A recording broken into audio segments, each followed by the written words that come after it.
Welcome to The Fairer Sense. With me, Tanya. And me, Kara. Women, money, and the fight to break even. Because we give a shit. And you should too.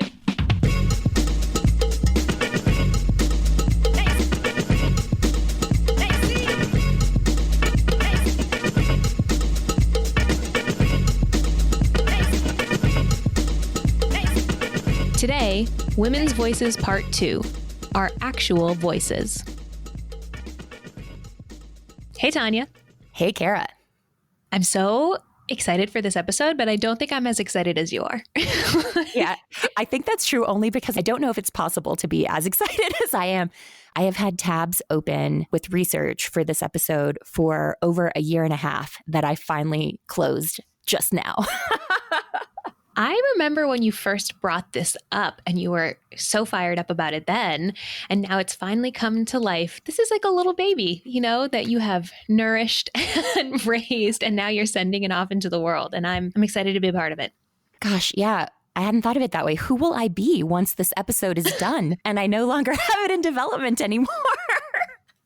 I mean, you're going to have to spend some time alone, really re-examining some things probably, but I think that's true. So let's fill the listeners in. So as you heard in the intro, we're talking today about women's actual voices, how we are perceived. This is something that I personally have felt very invested in for a long time because I started doing radio and voice stuff back in, I think, 9th grade when I was 13, maybe.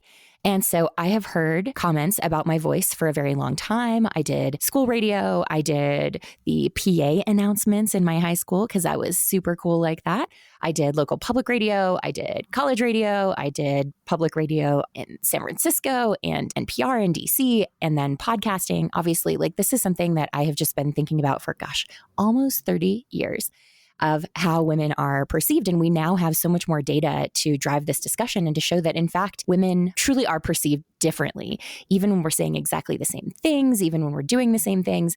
And it's really this impossible tightrope that we're trying to walk, where we're trying to sound authoritative, but not too authoritative. We're trying to sound confident, but not too confident. And if we do sound authoritative, then we have to be ready to sound unattractive. And it's one of these things in our economy that punishes women far more than I think most people realize. Woo! Okay, there it was. Getting it out, starting strong. I love it. Yeah, it really is something in my own personal experience. I've gotten a lot of compliments on my voice in my life, but I have also been criticized for how quickly I speak as long as I can remember. As long as I can remember, people have told me that, sometimes it's hard to understand you, or you sound like a valley girl because you talk so quickly and there's some uptalk or something. And never once have I heard my male friends get that criticism, even though we partake in the same likes, uptalks, and vocal fries. So it's definitely a hugely gendered thing. And it has these really far-reaching repercussions. It really does. And amen to all of that. I'm the same way. And I think you have a beautiful voice. When we first started recording, I was like, oh, Kara sounds so amazing recorded.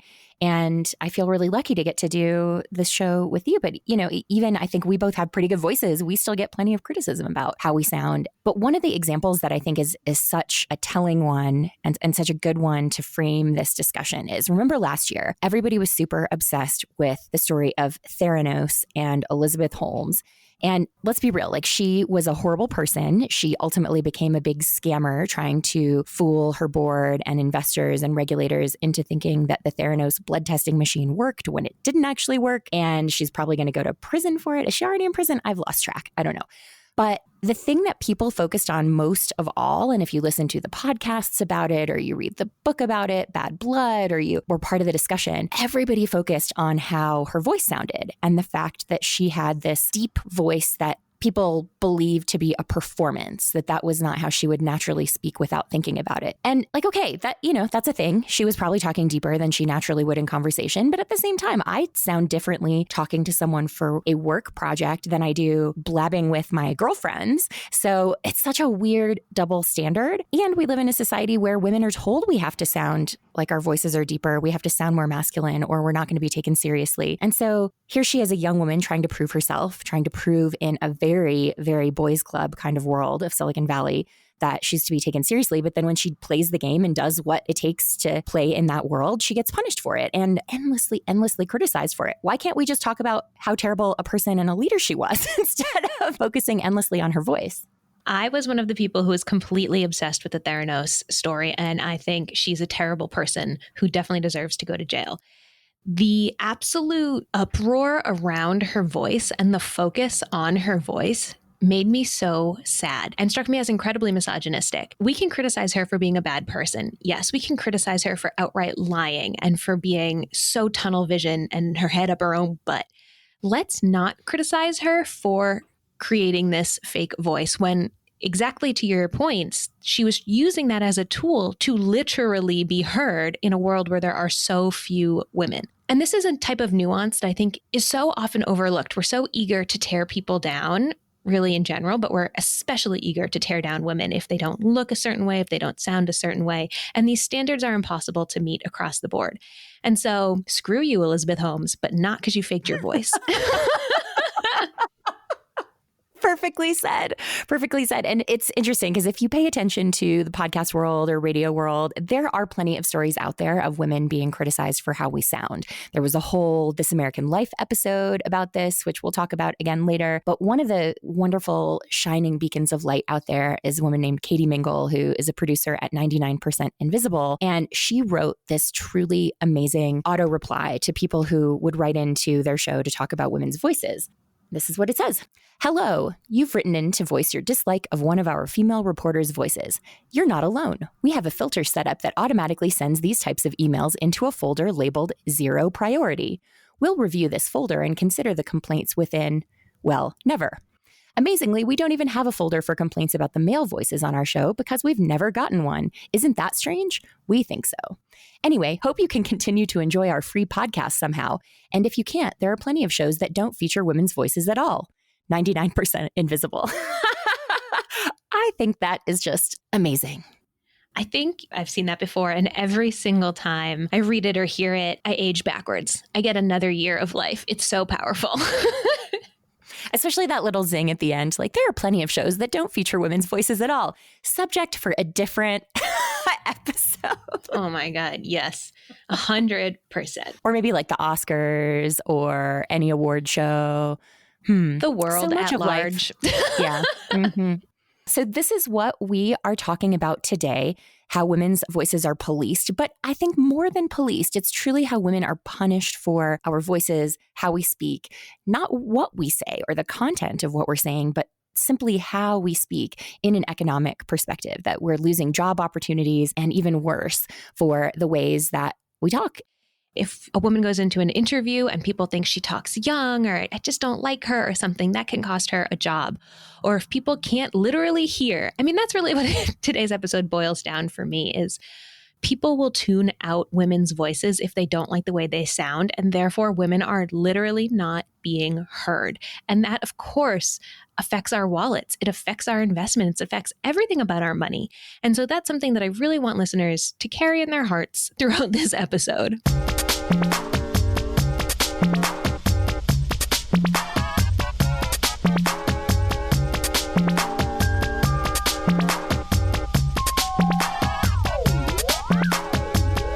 First, I talked to Kristen Meinzer, who you may know as one of the hosts of the podcast By the Book. She's also the author of So You Want to Start a Podcast, Finding Your Voice, Telling Your Story, and Building a Community That Will Listen, and the book that's coming out in March this year called How to Be Fine, What We Learned from Living by the Rules of 50 Self-Help Books that she co-authored with her podcast co-host Jolenta Greenberg.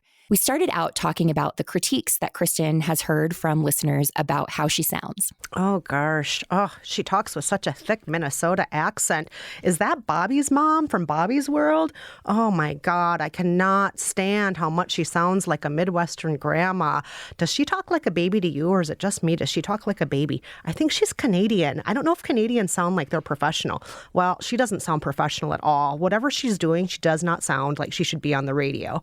These are just a few of the things I've heard. I hear lots more, but those are just a few of the criticisms I hear.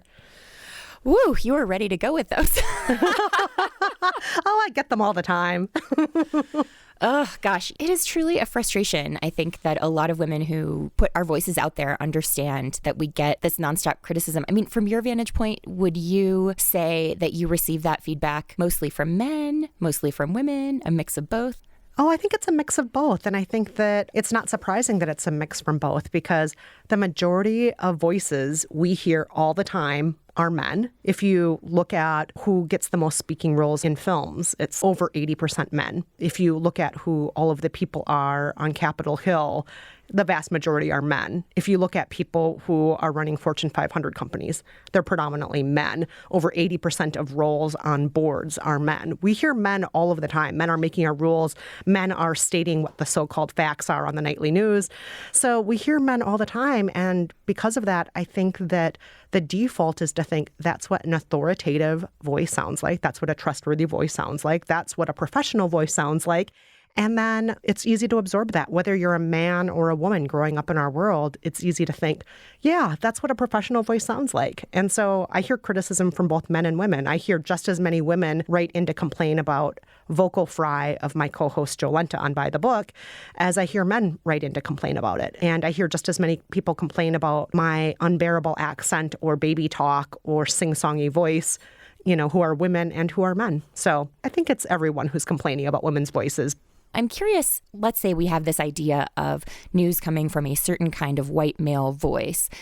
Why is it that the men who diverge from that, like the Ira Glasses of the world, or Mark listens to a whole bunch of podcasts that I frankly find unlistenable because the guys say like so much and do all the things where if I did them on this podcast, I'd get criticized for it nonstop. And I bet that they don't hear that often. I'm not going to name drop anybody, but I'm curious, why do you think that there's also the double standard when men break that rule too?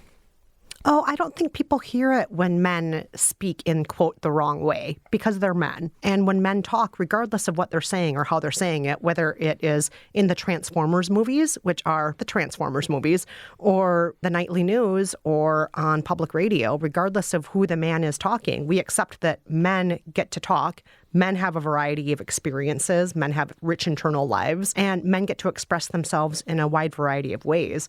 Women, there's a very narrow definition of how we can speak acceptably. I mean, if you look at Christine Blasey Ford during the Brett Kavanaugh nomination process, when she was talking about her experience of being assaulted by him, she spoke in a way that was very clear, that was very descriptive, that had a lot of details, that were all of the things that one would want, ideally, in this kind of hearing.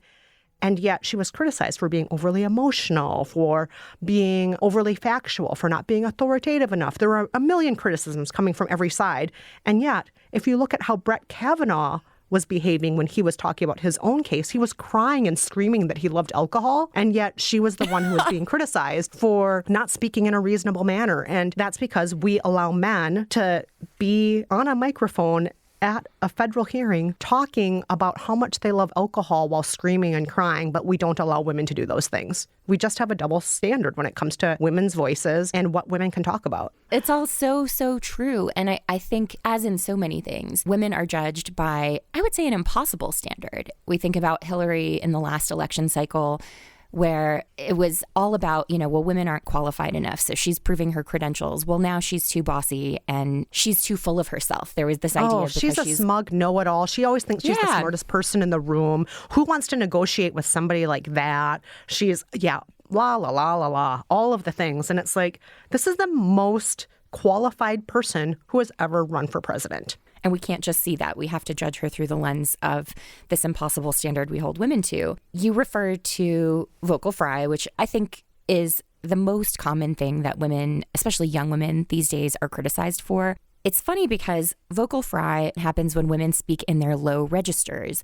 In my case, so I started doing radio back in high school. I'm old enough that they actually played the radio show on public access television. Ooh. Yeah. Very cool. It was super fun. And then I somehow weaseled my way into the local public radio station in Green Bay, Wisconsin, where I grew up, and managed to talk them into letting me do late night jazz programming. And the station director said, "You have a good voice, but you sound too young. You need to slow down and speak in your lower registers." And at the time, I was not yet aware of gender dynamics in the world and just said, okay, I'm going to do that. I actually found a tape recently that I made then where I tried to practice slowing down and speaking, and you can hear this little crackle start to come out. And I thought, how many women who were accusing of having these unlistenable voices with vocal fry are actually trying to do what someone told them, which is to slow down and sound lower, because high-pitched or higher register is girly and immature and something that people also wouldn't listen to. It really does feel like a can't-win situation. That is such a good point. I mean, now you're giving me flashbacks to speech classes back when I was in middle school and high school in Minnesota, right next door to you over there in Wisconsin, being told when you're on the debate team or when you're giving a speech, be sure to sound authoritative. That means slowing down and lowering your voice. I totally remember that. You are seriously giving me flashbacks. And if everybody is being told this who is a girl, then is it surprising that when she's a young woman, she's still practicing these vocal techniques that she was told are appropriate? Yeah, it shouldn't be. Wow, that is such a good point to bring up. All that being said, I don't actually believe vocal fry exists because the definitions of it seem to vary depending on who you're talking with. And when you try to get people to imitate what vocal fry is, whatever they're doing always sounds different. And so I just think there are a lot of things that women do with our voices, either because that's our natural way of speaking or because that's how we were taught in speech class to talk or what have you, that are completely not worth criticizing, that get criticized because we're women doing them. And even though men do a lot of the same things, it's because women are doing them. Yep. Our philosophy on the show is laugh so we don't cry. So that's what I'm doing right now.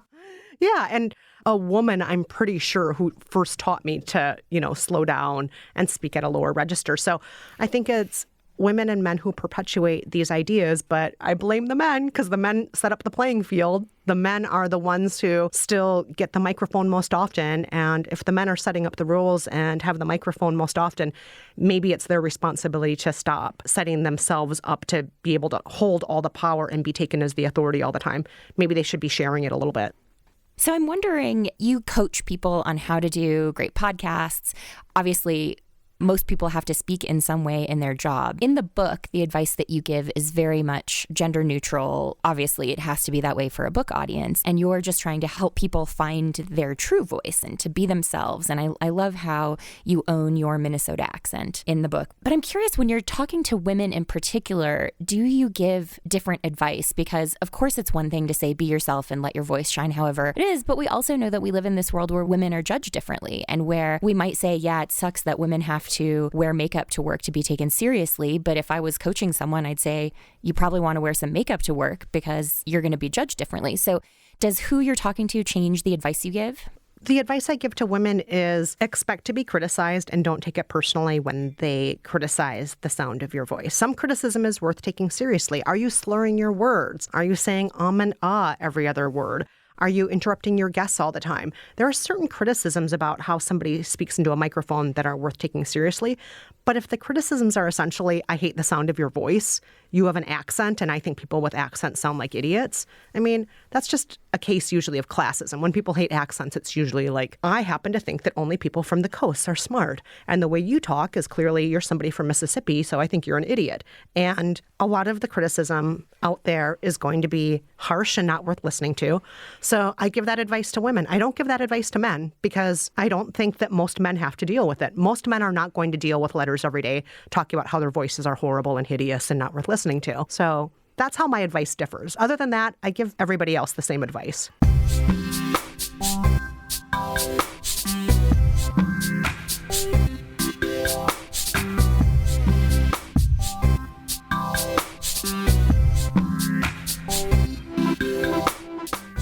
Next, I spoke to Tamara Keith, who is the NPR White House correspondent and host of the NPR Politics Podcast. She also regularly appears on PBS News and is someone I know from way back in my early radio days. We started out talking about why Tamara got into radio in the first place. I chose radio because I think it's such a powerful medium, and because I think that public radio in particular it's just a venue for telling stories where you can have depth, but also there's just something incredibly powerful about the human voice that creates a connection and brings a story to life that I just couldn't do in my print writing. And that I felt that TV, once you can see someone, you can be distracted by something about them. Whereas with their voice, it is just the purest form of connection and human understanding. I didn't get into radio for anything to do with my voice or my being out there. It was all about telling other people's stories. But what I've discovered is that particularly because radio is such an intimate medium, our audience feels a connection to us. And especially now that I do podcasts, we're in people's showers, we're in people's cars, we're in people's kitchens while they're doing the dishes. And they feel connected to us and feel like they know us, which is awesome. But it also leads to sometimes weird interactions. Do you remember what it felt like the first time you heard your own recorded voice? Just like you, I got into audio at a very young age. I mean, I heard my recorded voice when I was young, in elementary school. And I guess before that, I did commercials and stuff. So I've heard my recorded voice for a very long time, and I'm basically used to it. I've always been sort of used to it. There are certainly times that earlier in my career in particular where I felt like I would write these perfect stories and then I would go to record it, and I couldn't make my voice do with the words what I wanted done with the words. It somehow didn't have the same feeling and power that it did in my head. But I don't know if it's that I've gotten better at writing to my voice or if I've just come into my voice. But I no longer feel like I destroy my stories by recording the voice tracks. Before, when you had that reaction, when you would hear it back and say, okay, that's not how I heard it when I was writing it, do you think that you were writing for kind of an idealized NPR voice or a particular sound that you felt like you had to have? I mean, I think in part it was just that I wasn't writing for radio as well as I could have. There was certainly earlier in my career, I went through a lot of voice training where, the voice coach tries to get you to sound like older with more authority and gravitas. And so I was trying to sound older. And of course, now I am older. But also, I feel like I spent the first 5 years of my radio career trying to sound like somebody who I wasn't. And I've spent the rest of my radio career trying to undo all of that and just sound like a more confident version of myself. When you were trying to sound like somebody else, did you have a picture of what that would be, or was it just sort of like this older, more authoritative you? Yeah, just like an older, more serious Allison Aubrey, who covers nutrition and food-related science at NPR. I've always wanted to sound like Allison Aubrey. When I listen to Allison, I love her voice, but because she does have a lot of energy in it, I sometimes wonder if she gets a lot of mean notes. I don't know. She doesn't know that she's my voice idol either. I'm always intrigued by who gets criticized for their voice and who doesn't. And I know you've been on the national stage for a long time now at NPR for over a decade. What are some of the critiques you've gotten over the years? I think that the primary critique comes down to people don't want me to have fun, or they want me to be more serious. They don't want the humanity in my voice that I have come to have. They just don't want me to be me, I guess, is what it is. I am a person with a sunny disposition. That's just my reality. And I certainly can bring a somber tone to somber stories, but, I'm not going to be super formal when I'm being interviewed by a host of the show who I know. I'm not going to be like, well, thank you very much for having me on. No, I work here. We work together. We know each other. We have to act like we know each other. And I think some people are bothered by that. I think that the complaint largely comes down to being young and female on the radio.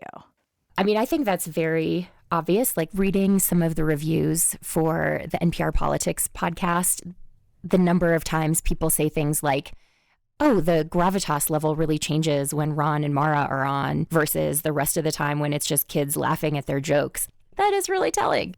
I found a tweet by your colleague Scott Detrow, who tweeted back in July 2019. He said, "I've said this before, I'll say it again. I'm a white dude on the radio, and no one has ever tweeted at me critiquing my voice. Yet literally all of my female colleagues get constant criticism for how they speak or sound. It's BS." I found that interesting. Yeah, well, preach on, Scott. He's pointing to a reality, which is that for whatever reason, the traditional idea that people have in their minds about what someone is supposed to sound like, he fits. And at least for some people, I don't. Now, there are a lot of people who don't complain about my voice or say thank you for what I do. And I don't really let it bother me. Sometimes it makes me laugh. Scott, in that case in particular, was responding to some criticism that our colleague Aisha Roscoe has gotten. She is a Black woman. She sounds like a Black woman on the radio, which is a glorious thing. And some people don't like it. I think that's reflected in the podcast reviews you all have also, that there does definitely seem to be a particular group of listeners who are listening with a different racial radar up. That's really not a positive thing. I think it's impressive that you don't let it bother you. I thought it was funny when you tweeted back in 2014, "Today in, quote, helpful listener mail, I am told my voice has the affectation of a Kardashian sister. Never noticed." I don't think I would have responded so positively and jokingly, especially because you really don't sound like a Kardashian sister. I mean, I don't know what a Kardashian sounds like. I seriously doubt that the person who sent me that note watches the E! Network. I did spend some of my childhood in Southern California, but I don't think I sound like a Valley girl either. You know, I think that that listener was responding to informality, which I think is a virtue. Mm-hmm. Yeah, it's really interesting because for so long, women really were never on the radio at all until the 70s when NPR came around and then really broke ground in that way. And from some of the takes that I've heard about that, it was basically that because it was public, it paid so little that any man who could get a better job would work somewhere else. Well, that's the story. And I think it's probably true. I suspect that's right. And so it was only a little longer than our lifetimes that people have even heard women on the radio. And now you have a world in which you're on the radio. You know, you turn on the radio in your car and it's there. But we also have podcasts, which are not necessarily broadcast and which can often feel different. I mean, if you were to try to look into the future and think about, you know, what is the discussion around women's voices that we're going to be having in 10 or 15 years? Do you think that having more voices in more ways, you know, some hosts like to get all up on the microphone and speak to you more intimately as a listener. A lot of folks have to do more of the announcer style. You know, where do you think we're headed? I think that we're headed to more people sounding like themselves. Now, I'm a little biased because I have strong feelings about this, that I believe that that is a more genuine, intimate version of radio, is that people on the radio talk like people in real life. You know, smarter, more authoritative versions of our confident versions of ourselves. But, you know, I think that the announcer voice, I think that the, you know, you have to change your name to be on the radio because, you know, everybody has to have big radio sounding names. That's going away. And this is sort of a philosophy that I've had for a long time about the way shows should be hosted. A lot of radio and television, but in particular radio, public radio, the hosts of a show, it's like they're sitting next to each other and looking forward. There's like a wall that isn't broken down. And I think that we're moving away from that, in particular with podcasts, where everyone is in the room together. We're all in a conversation. If I'm hosting, I'm only marginally driving the ship. And the amazing thing is that in the last, 6-8 months, hosts of our big flagship shows have, you know, I've sat down to do an interview with them and they say, let's make this conversation more like the podcast. Remarkably, I think that what we've been doing with the podcast, which is more informal, which breaks down the barriers, which basically says we're all human beings talking about the news, that has started to seep into the main radio product. And I think that it's going to stick. Now, of course, 50 years from now, it may move back in the other direction. Who knows? But people don't wear bow ties to work anymore. And women don't wear gloves. And you can go outdoors without a hat. And I think that our way of presenting radio journalism is reflecting that, too. Big thanks to cloud accounting software FreshBooks for sponsoring Season 4 of The Fairer Sense, the third season of the show they've sponsored in its entirety. We love FreshBooks, both because they've been such a big supporter of the Fairer Cents and because they provide the simplest, easiest to use cloud accounting software out there, which you can try by visiting freshbooks.com/TFC. If you're a small business owner or freelancer, there are so many things you have to think about, from actually making money to keeping track of it. FreshBooks takes the work out of getting paid, so you can focus on doing the work you need to do to keep your business running. With FreshBooks, you can create a customized invoice, track all your income, and link a business credit card to automatically track business spending. FreshBooks makes it super simple to do your accounting, and it makes accounting one less thing you need to worry about as a business owner, so you can focus instead on crushing the financial patriarchy. Head to freshbooks.com/TFC to claim your 30-day free trial and enter the Fairer Cents in the How Did You Hear About Us section. You get to try a great product while supporting us. That's freshbooks.com/TFC.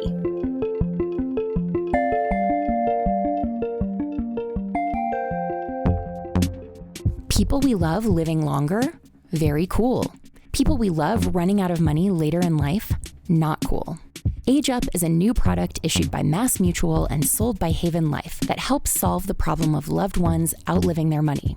Age Up buffers families from the financial strain of supporting loved ones who live longer than their current financial reality allows. Here's how it works. Age Up helps adult children in their 30s and 40s who worry their parents won't have enough money to last into their 90s and beyond. You pay the monthly premiums for Age Up and then receive the monthly payouts once your parent reaches the trigger age. The purchase process is simple, straightforward, and 100% digital. There's no upfront contribution required, and monthly premiums can start as low as $25. Women are paid less throughout their career and are more likely to be family caregivers. Age Up is a product that can help lessen financial burdens on women as their parents age. Head to age-up.com/thefairerscents to get started and see how Age Up can help you provide for a loved one who lives past 90. That's age-up.com/thefairerscents. I have to say, Kristen said something that just, boom, like exploded in my face in the best way, which is that we hear from men all the time. And it's so true. In every area of our lives, in every area of our world, men have been the tastemakers, men have been in charge. That's what we call the patriarchy. And it really strikes me how critical we are. And when I say we, I mean we as a people. Women are punished just for getting into the conversation, let alone what they even have to say or how they're saying it. And that, I don't really have a positive wrap-up ending on that. I just think that that's the barrier that we're up against. Totally. And I think that the white male default topic of those we're used to hearing and how we judge voices is so, so true and important. One of the things that I thought was really affecting about what Kristen said was her assertion that vocal fry is not a real thing. Vocal fry is this phenomenon that a lot of people write about where you kind of creak at the end of a word. But I think Kristen's right that when we apply the label of vocal fry, usually we're talking about something that's not even true. It's really just like, oh, she sounds like a young woman and therefore I'm going to dismiss her and I'm going to call it vocal fry. Vocal fry is a phenomenon, but it's not necessarily there just because someone accuses a person of vocal fry. And this stuff matters because we see plenty of research that shows that women, young women in particular, are frequently punished for having so-called vocal fry. There are multiple studies. We'll link to some of them in the show notes. We know that millennials are much more likely to hear someone with vocal fry as authoritative, where Gen Xers and boomers are much more likely to hear young women with vocal fry as not authoritative. So it's very much, I think, proof that this is all in the ears of the listener, of the beholder, not something that's inherently bad about vocal fry, whether vocal fry is even true or not. Vocal fry tends to come out when you're not confident, when you're saying something in a way that you aren't totally sure and you're kind of trailing off at the end or creaking at the end. And something that Tamara and I talked about after we stopped recording was that we have both gotten lower in our voices than we were when we were younger. And that was something that was feedback I got earlier, was try to speak in your lower registers. But then so much of that isn't about like trying to do the Elizabeth Holmes thing. It's about simply becoming a more confident person and growing as a woman and kind of growing into my voice. And Tamara said the same thing. But the irony is that when we do that, when we speak confidently, we're perceived as too aggressive or not appealing or not attractive. If we sound less confident, we are less authoritative, but we're also far more attractive. Yeah, it's the likability factor, right? People don't like confident women, but more than that, people just don't like women. I think about this all the time. And something Tamara said was that a lot of the criticism comes from people who don't want me to have fun. And that really hit home for me because we criticize women of all ages, girls especially, for liking things. Think about the absolute heat that teen girls get for liking boy bands or for wearing glitter or for whatever trend is in. I mean, they get ripped to shreds just for liking something. We don't want to see women happy in our world. We really don't. We need to see women to be in pain because it's like we have to make up for being a woman. Like that's our own damn fault and we should suffer for it. And then once we've suffered appropriately, we'll get the cookie. And I really see that with voices because people don't want to hear what we have to say. So if they criticize our voice, they now have a reason to tune us out. And if we are unlikable, they have yet another reason to tune us out. Yeah, with Tamara in particular, it's interesting because she does, in a sense, have two personas, sort of. You know, if she does a news story that airs on All Things Considered or Morning Edition, it's going to be in her NPR announcer voice. She will have written the script. She will read the script sitting in a recording booth. And that's a very different thing than it is to sit and be talking and interacting in real time with other political reporters and analysts, as she does on the NPR Politics podcast. And so people seem very unable to square that. They're like, cool, you sound great on the regular radio show, but on your podcast, you're having way too much fun, or now I see you as too young and not serious. When to me, it's also not letting women be full humans. It's you can exist if you just exist in this one simple way. But as soon as you become multidimensional and you have different ways of behaving in different contexts and you sound different in different contexts, I'm suddenly not okay with that. Yes. Oh my God. Put that on a t-shirt. Holy moly. I think that was a bit long for a t-shirt. I'll try to find a way to tighten it up. This American Life did a piece on vocal fry in particular called Freedom Fries that we'll link to in the show. It's definitely worth listening to. Ira Glass has this portion in there where he's talking about listener feedback. This part just really jumped out at me. He said, "What's striking in the dozens of emails about vocal fry that we've gotten here at the radio show is how vehement people are. These are some of the angriest emails we ever get. They call these women's voices unbearable, excruciating, annoyingly adolescent, beyond annoying, difficult to pay attention, so severe as to cause discomfort, can't stand the pain, distractingly disgusting, could not get over how annoyed I was. I am so appalled, distracts from the credibility of the journalist, degrades the value of the reportage. It's a choice, very unprofessional." And it goes on. I mean, like those words, those terms, to talk about how someone sounds in the world, how someone exists as a person on the radio, rather than like the content they're putting on the show, which sometimes they do some very controversial stuff. That to me is just really so severe as to cause discomfort, distractingly disgusting. I mean, these are people we're talking about who are radio professionals. Oh my gosh, it just shows how ready people are to tune women out. Like, I feel like I keep saying this, but we just keep having more and more evidence of my point. Oh, laughing so as not to cry. Like, it really is. I mean, these are harsh terms. I would expect this if someone said like a racist statement on the show. You know, so severe as to cause discomfort. The language you used was so severe as to cause discomfort, not the register of your voice. I have to go actually and just die. I'm just getting so mad. Oh, I know.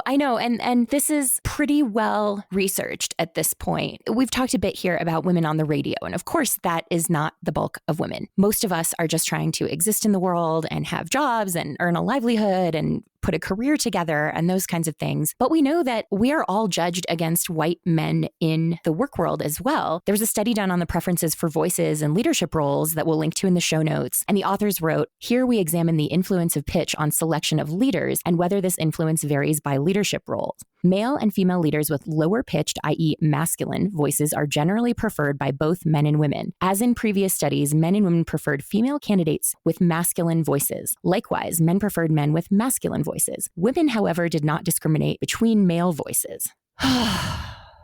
There's no other reaction except for like, you get the lighter fluid and I'll bring the matches. You know? Like, God, and there's even some more stuff that I'm going to read in a moment that God, I'm going to try not to sound like I'm crying because then you might tune me out and not find me authoritative. A really interesting example that to me is a lot like the Elizabeth Holmes one is Prime Minister Margaret Thatcher, who was, a really important prime minister in post-war Britain in the 80s. She was a lot like Reagan. Like, I don't actually like any of her politics whatsoever, but I admire her for being able to break through the boys' club and do that job. It's pretty well known that she got vocal coaching to help her lower her voice to sound more authoritative.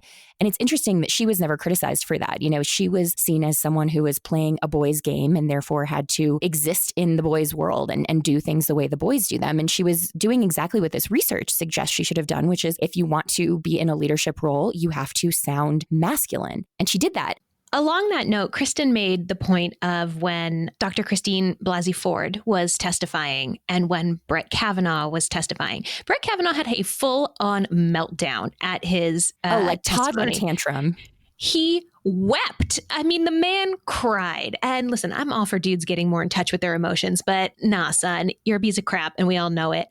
And Dr. Blasey Ford was criticized for coming across as too composed. She was up in front of Congress testifying about her sexual assault trauma, and she was criticized for being too composed about that. I mean, really think about what that says. We let a man get up there and freaking lose it versus a woman who was able to answer her questions directly, distinctly. She was able to share her trauma clearly, concisely. And we were like, just don't like it. Just don't like her.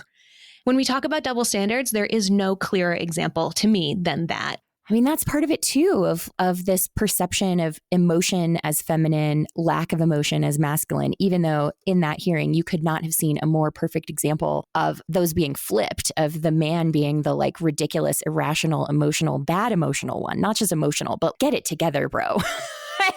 And the woman being clear. And still, she was taken as not credible and not authoritative because that's just how we see women generally. And he was confirmed to a lifetime appointment despite being the most problematic Supreme Court nominee of all time. This is actually something that comes up in my life, not infrequently. So T-Bone, who we've had on the show, you can hear him in episode 2. T-Bone has a fairly low, very monotone voice. And people comment on it a lot in our lives. But something that happens between T-Bone and I very frequently is that when I get excited or when I feel passionate about something, my voice changes. It tends to get just a little bit higher. I start speaking faster, and I will also enunciate even more because I'm really concerned about being heard. I really want, this is important to me. I want it to come out clearly. And T-Bone will often tell me, calm down, which, T-Bone, after nearly 6 years, you should know. And I've told him, I'm not mad, I'm not angry, I'm just excited, and this is how I sound when I'm excited. And he says, well, it comes across as you are just like really emotional, you're mad, and I think you should calm down. And I'm like, that is so sexist. And we have this conversation regularly, and he understands what I'm saying, but he still feels that the way that I come across is inappropriate and that I would be heard better if I changed the way I was speaking. Now, listen. We've talked, Tanya, you've shared about how you changed some of the registers in your voice and how people were telling you to change the registers in your voice when you first got into radio. I actually feel it's very important that for me as a woman to be able to share in whatever the way I freaking want to, T-Bone, okay? And it really is an act of changing what our standards are for serious. If we want to make more space, we need to practice these things. We need to say, actually, even if this person has vocal fry, they are still an authority. Even if this person says like a lot, they are still an authority. And guess what?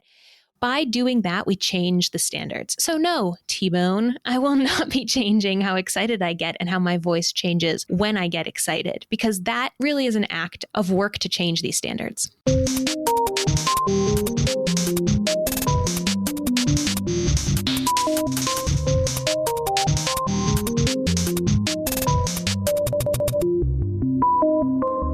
This is a conversation that we need to be having so that people can start changing the thoughts they have. We need to start getting people who are listening to have that thought of, if you think, oh, that person sounds uncredible or that voice is really annoying to me, to have that thought and say, oh, this is on me. That was a sexist thought. would I think this if a man was saying it, especially a white man, because this is definitely not just a female thing. It's also, there's a big race dimension to this. And that's where we need to get, because right now it's just this policing of women's voices and interrogating how women sound with no critical lens as the listener of what's my responsibility as a listener, or how should I be interpreting this? And you see a lot of that like very internalized for people. So Lulu Garcia Navarro, who is also an NPR host, does Weekend Edition Sunday. She tweeted a few years back, sitting in host chair for the first time, I channeled white voice from Midwest and lost my own. I had to fight my own brain. She's a Latina. She sounds very mainstream in the sense of like sounding very, very normal for public radio. But it's interesting that even with the way she sounds, she felt she had to sound more Midwestern, more white. And that's something that you see even, men of color write about of saying they feel the need to sound white, and they have to really fight back hard to let themselves sound like themselves, to let that voice come through instead of feeling like they have to sound the default white male way when they're recording their audio. You found this article written by Naomi Wolf, who is very famous for being a feminist. She wrote a column for The Guardian titled, "Young Women, Give Up the Vocal Fry and Reclaim Your Strong Female Voice." Which just, Naomi, love you in a lot of ways, but no. Because what she's saying is in order to be strong, we must sound more like men. In order to be professional and powerful, you have to conform to the standards set by men. And actually, the real battle here is these standards should not be applied to everyone, and people who sound differently should be accepted. I kind of want to respond to Naomi and say, Naomi, accept that you are a little bit old. If you're hearing women a certain way and judging them for that, you are part of the patriarchy, my friend. Like, that is something that bears out. So we've gotten email in the past from listeners criticizing the way that we talk, the fact that we say like, the fact that sometimes we do uptalk, sometimes we have too much dynamic range, sometimes I laugh too close to the microphone. But it's often just simply that our voices are annoying, or we're shrill, or we laugh too much, all that stuff. And a lot of that has come from women. It's not just men. And of course, it makes sense in our case because this is a show that speaks to issues facing women. But you see this from folks all over who dare to speak publicly, that a lot of the criticism comes from women. And so the misogyny is not just from men, it's from a system that makes the male voice the default and everything else wrong. I can't help but think now that we're in an election year of I'd vote for a woman, just not her. That's what a lot of these reviews of women's voices really are. Well, I'd listen to a woman, just not her, because of the way she's coming across. And I really encourage everyone who has had that thought. Obviously I'm upset about it, but I don't want to sound like I'm yelling at you. And I want to encourage you to just sit down and challenge why that is making you react in that way. And this is something I practice in my own life all the time. It is very, very difficult to confront your own biases. It's not a fun time. So I get it. I get why maybe you're avoiding this, or you're quick to say, I'm not doing that. But really take a second, sit down, examine that, and ask yourself why. And then ask yourself, what if I decide to accept someone who says like every other word as an authority? What if I decide to extend my definition of authority and expert to include that? What would that do to my world? What would that do to my perception? Who would that make me able to learn from? Because that really opens up so many more possibilities. I think that's the perfect way to put it. And there are some really glaring examples out there of people who seem unable to do that, unable to examine their own beliefs and their own biases. One is in 2012, a male writer named Craig Chappelleau. I assume that's how you pronounce it. In truth, I don't really care because of what he wrote. If I'm pronouncing his name wrong, cool. But he wrote a piece.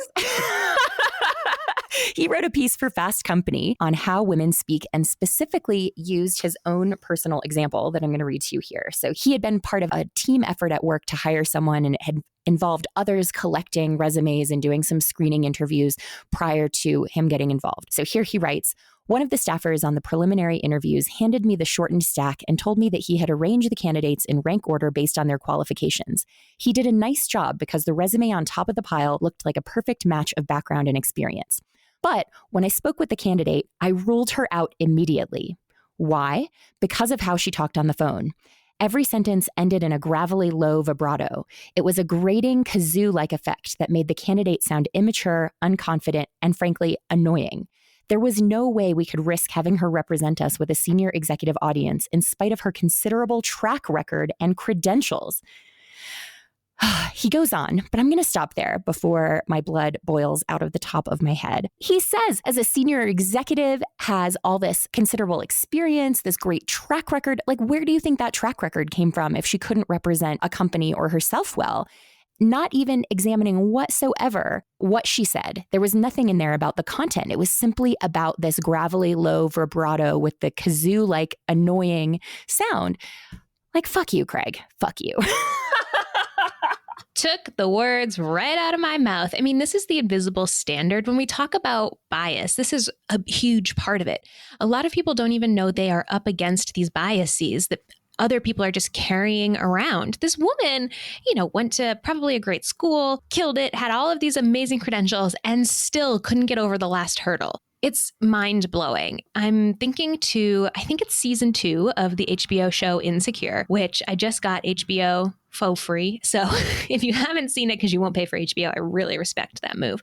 But the show is so good, and it focuses on Black women in LA, one of whom is a lawyer, and she code switches. If you're not familiar with code switching, it's basically you talk one way with one group of people and another way with another group of people. So as a Black woman, when she's surrounded by her Black friends, she talks one way. And then in her white professional environment, she talks a different way.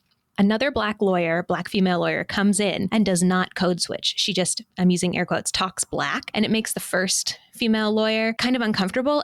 And then you see that the second one gets punished for it ultimately. And this is obviously a really clear example of intersectionality where this woman was caught between being both a woman and Black. But it's also just like, wow. The standards for how to compose yourself are just coming at you from every single direction. You have to look a certain way. You have to sound a certain way. You have to behave a certain way. Otherwise, like this douchebag Craig, you're not even going to get in the door. Ugh. I mean, and that example from that show, obviously that was fictional, but that is based in reality, in what the research tells us. So there was an Atlantic piece. Every single thing we've referred to here will be in the show notes, so go check out those links. There's an Atlantic piece with research on this stuff of how women are interpreted with our voices, particularly in the workplace. And the author writes, collectively, these results suggest young American women should avoid vocal fry in order to maximize labor market perceptions. The study authors write, particularly when being interviewed by another woman. Sorry, ladies, but we are doing it wrong. If this is how we are judging other women, we need to be lifting each other up and creating more opportunities and not judging one another more harshly than we would judge men. We got to do better.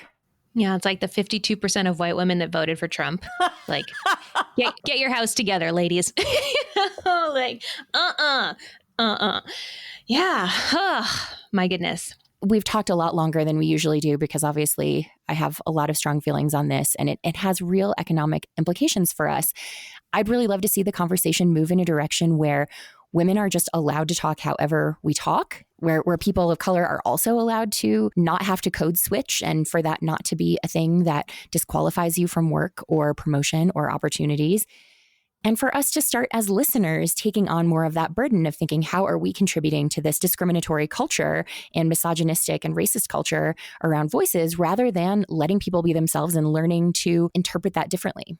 Yeah, this is something, it goes back to the episode that we did on personal responsibility versus systemic change. Obviously, we need systemic change, but we each have our own personal responsibility here. And so again, like I said before, I think it really just starts with examining our own biases and asking ourselves where they came from and how we can change them moving forward. And truly do that without judgment. This is what I say to all my money coaching clients. It's what I like to say in general as just part of my message in the world. Change is amazing and you're totally capable of it. And you can do it without hating yourself.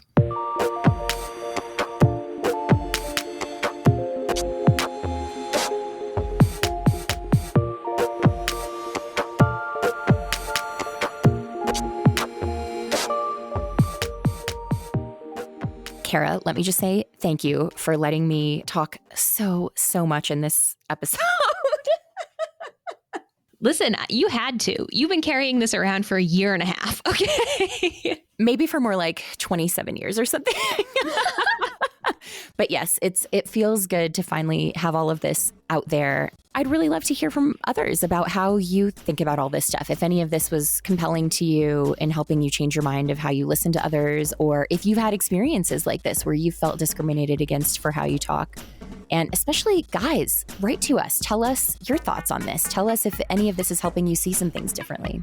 Yes, I'm super curious as well to hear people's thoughts on this. You can email us fairersense@gmail.com. You can also tweet at us @fairersense, and we are on Instagram also @fairersense. So please find us on the internet and tell us what you think. If you want to use your actual voice and send us like a voice memo, you can record that and email the file to us. We'd love to play some of those on the show later in the season. Because, women's voices, let's hear more of them. Let's hear more of them. Men need not apply. Oh, lol. Just kidding, fellas. Take a joke. I don't know what else to say. Yeah, I talked so much. I think that's it. We have nothing left to say. We are eagerly awaiting hearing from y'all. And until next time, stay rad. Stay rad.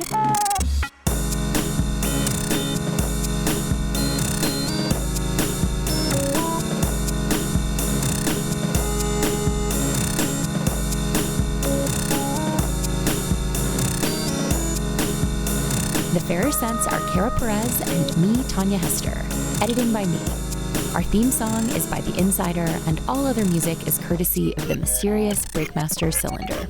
You can always find me at ournextlife.com and Kara at bravelygo.co. That's the end of that. Okay. Period. Put a bow on it. I'm done.